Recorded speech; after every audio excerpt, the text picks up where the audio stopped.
এখন আমার ড্রোনটা রিটার্ন টু হোম করছে, দেখি ঠিকঠাকভাবে আসে কিনা। এখন এই ড্রোনটা আমরা ফ্লাই করব, দেখবো রিটার্ন টু হোমে অটোমেটিকলি যেখান থেকে ফ্লাই করবো সেখানে আসে কিনা। তো চলুন দেখা যাক। এখন আমার ড্রোনটা রিটার্ন টু হোম করছে, দেখি ঠিকঠাকভাবে আসে কিনা। আচ্ছা, ড্রোন ফ্লাই করা হয়েছিল এখান থেকে, আর রিটার্ন টু হোম করা হলো। দেখো ড্রোন একা একাই চলে আসছে, এখানে কোনো কন্ট্রোল করা হচ্ছে না, কিন্তু এদিকে একা একাই চলে আসছে। নোটিফিকেশন দিচ্ছে, হ্যাঁ হ্যাঁ, ল্যান্ড টাইমিং করছে, অন হয়েছে, এদিকে ল্যান্ড করছে। দেখো যেখানে ছিল সেখান থেকে আসছে। হ্যাঁ হ্যাঁ, যেখানে আমাদের ড্রোনটা ছিল সেখানে দেখা মানে এখান থেকে ফ্লাই করা হয়েছিল একদম, ও একদম সেম লোকেশনে এসে নেমে গেল, একদম সেম লোকেশনে এসে নামলো। তো ফাইনালি আমাদের ড্রোন যেখান থেকে উড়িয়েছিলাম সেখানেই চলে এসেছে।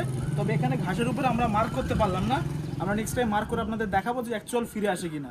তো আমরা যতটা দেখেছি একদম অ্যাকচুয়াল ফিরে এসেছে। তো বেশ ভালো, এটা মিনি 5 প্রো আপনারা চাইলে পারচেস করতে পারেন। আর এই ড্রোনের ফুটেজ যদি আপনারা দেখতে চান আমাদের চ্যানেল ফলো করবেন। ভালো থাকবেন।